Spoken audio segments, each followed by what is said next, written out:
teman-teman, kembali lagi bersama saya Wanda Kinasih. Kali ini saya bakal bahas latihan soal sertifikasi Tableau Desktop Spesialis yang baru saya ikutin 2 minggu lalu. Nah, jadi sebaiknya sih emang kalian udah pakai dulu nih selama beberapa lama gitu. Kalau di Tableau-nya dia nyaranin sekitar 3 bulan.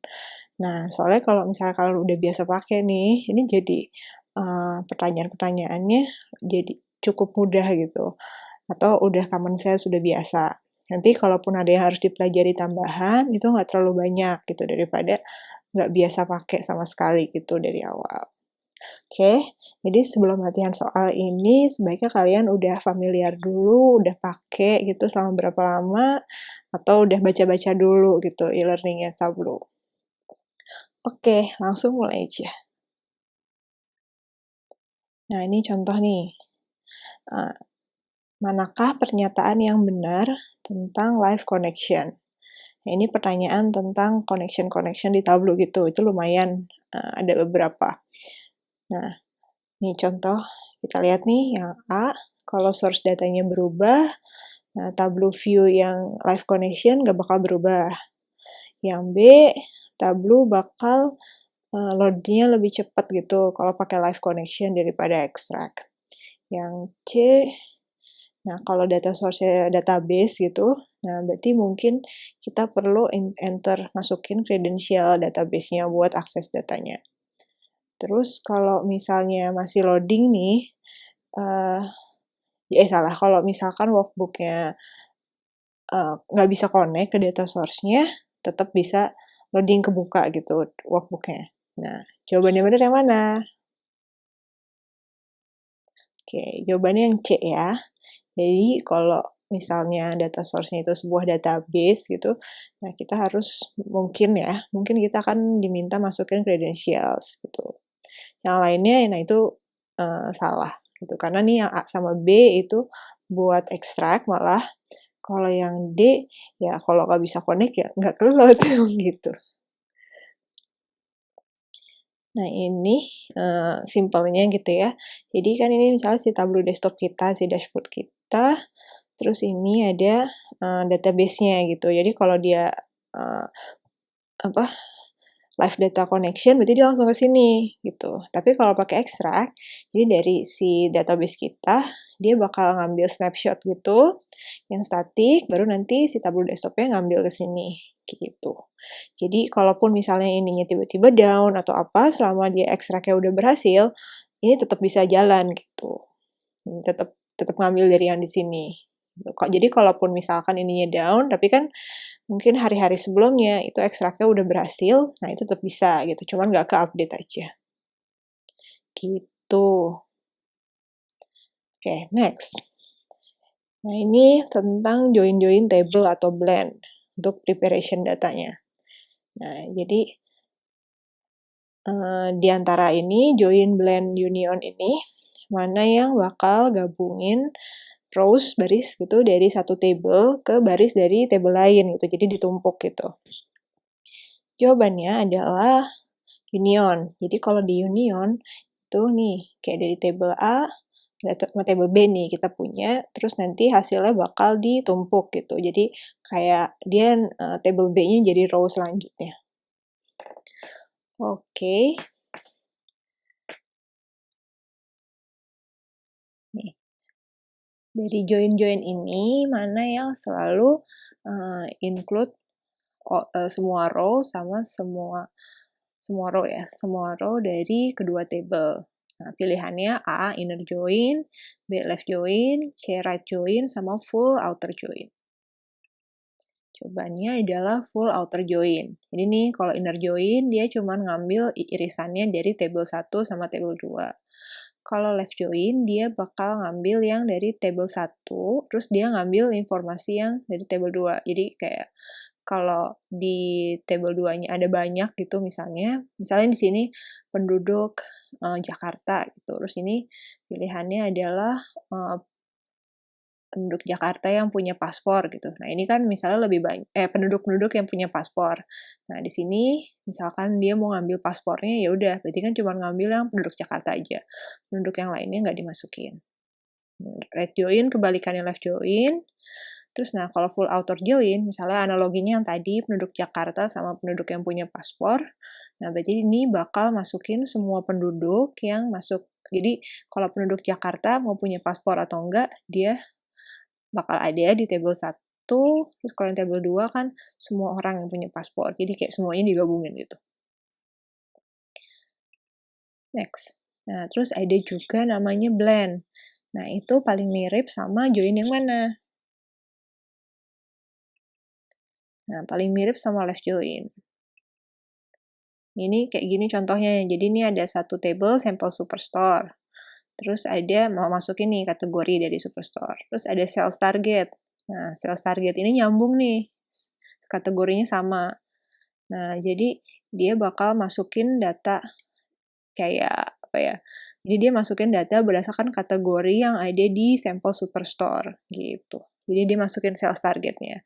Tapi kalau ada di sales target ada kategori lain, dia nggak bakal masuk. Jadi makanya mirip sama left join. Nah ini dari chart-chart tipe ini mana yang harus memiliki date field.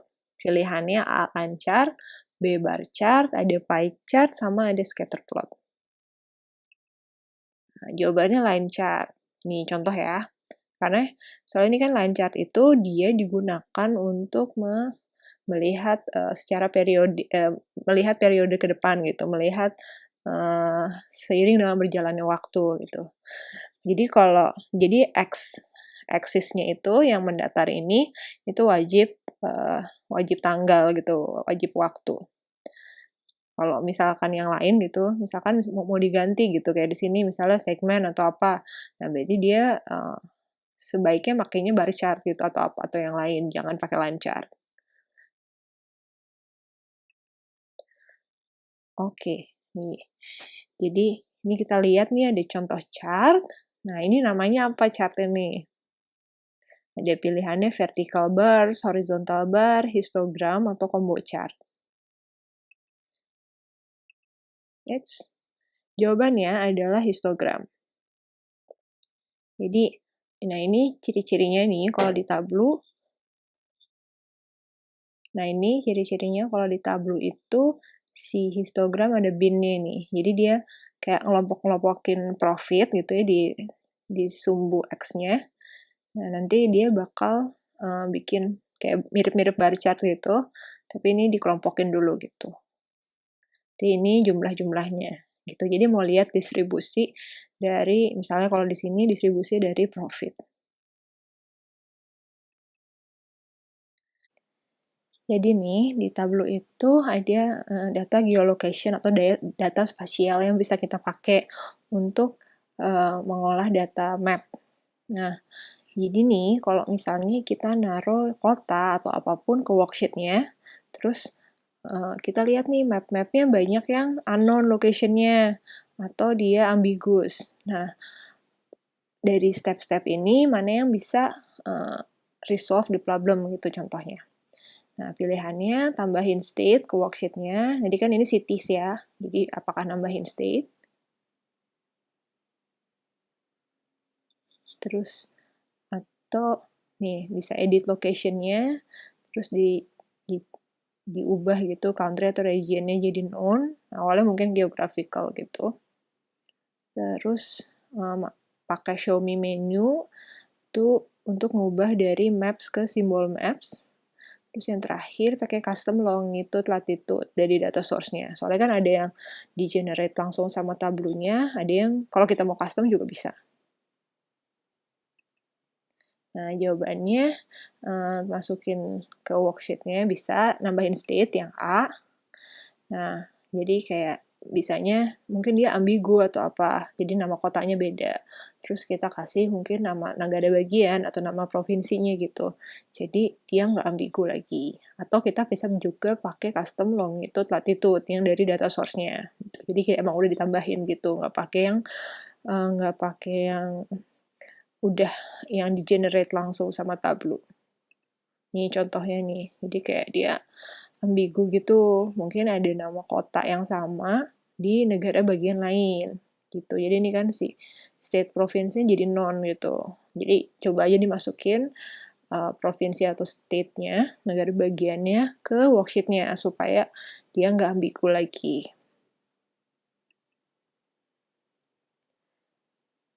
Nah, ini contoh nih buat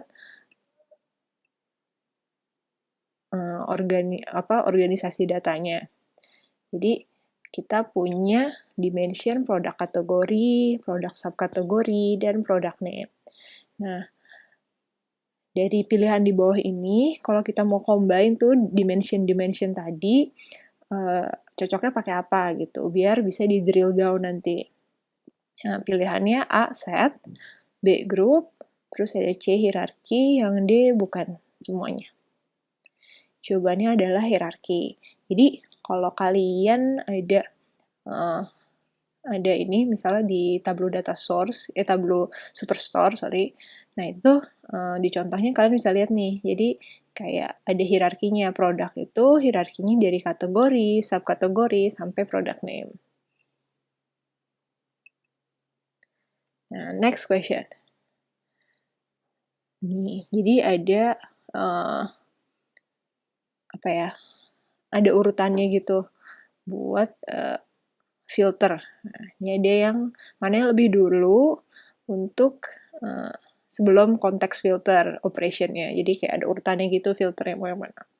Pertama set filter, data blending, dimension filter, atau data source filters. Jawabannya adalah data source filter. Ini ada, jadi kalau di websitenya Tableau gitu, dia ada urutannya mulai dari extract filter, data source filter, context filter, dimension filter, measure filters, atau table calculation filter. Jadi kita bahas juga nih di sini. Jadi gimana caranya kita mau identifikasi top 10 customer dengan highest sales. Nah, tapi kita maunya customer yang ada di corporate segment. Nah, ini ada pilihannya A, kita pakai set buat identify top 10 customer dengan highest sales. Terus kita tambahin dimension filter ke corporate segment. Dimension filter tuh yang kayak cuma di drag terus jadi salah satu dimension terus kita pilih gitu, misalnya mau segmen yang mana.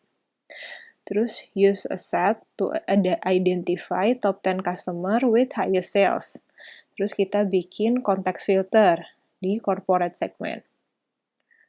Nah, terus kita juga apakah kita bisa pakai hierarki buat identify top 10 customer dengan highest sales, terus tambahin dimension filter di corporate segment. Nah, atau bukan semua itu langkahnya.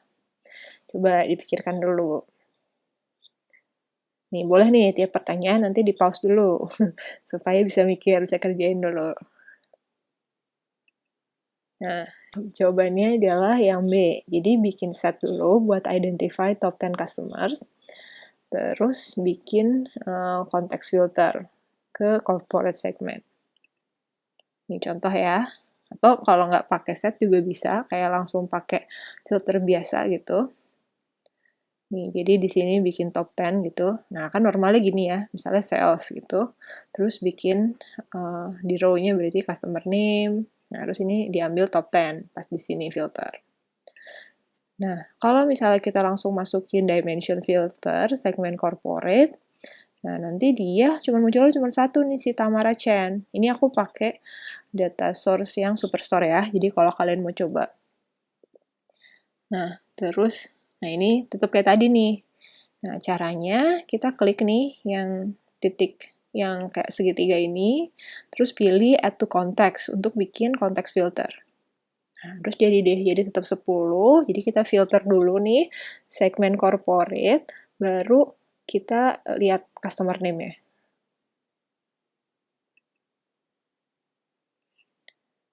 Oke, nah ini analytics nih, contoh.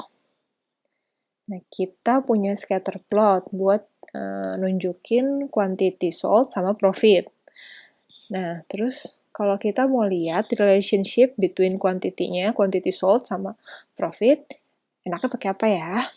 Nah, pilihannya A. Reference line, B. Forecast, C. Trend line, atau bukan semuanya. Nah, pilihannya, jawaban yang benar adalah trend line. Jadi, kalau pakai trend line, tuh kita bisa lihat relationship-nya, kita bisa lihat regression line-nya gitu. Jadi kayak ada rumusnya juga, rumus regression-nya, ada R-square sama p-value-nya juga. Jadi kita bisa lihat ininya, apa ya, lihat relationship-nya between those two. Ada pilihan lagi calculation nih. Nah, cuman nanti pas di tesnya sendiri tuh kita beneran apa ya, kayak bikin sendiri gitu. Jadi nggak dibikinin view-nya sama sekali. Contoh nih, mana yang merupakan table calculation. Nah, ini ada pilihannya nih, dari semua ini. Pilihannya pertama, percent of total sales, long table across, profit, terus ada distinct count of customer ID, yang ini nih, CNTD, terus atau bukan semuanya. Ini kita harus tahu juga nih konsep table calculation. Pilihannya ini, yang A. Nah, jadi ciri-cirinya, kalau namanya nggak kita ubah ya aliasnya, nah ini kayak gini. Nih. Atau di sini ada segitiga nih. Jadi itu namanya, itu simbolnya buat table calculation di Tableau. Ini kalau di sini kelihatannya dia mau ya nambahin gitu. Sales semuanya. Dari masing-masing ship mode ini. Oke, sekian dulu latihan hari ini. Mudah-mudahan berguna buat teman-teman yang mau coba ambil sertifikasi juga. Oke, buat yang suka videonya, jangan lupa like dan subscribe ya. Sampai ketemu di video berikutnya. Dadah!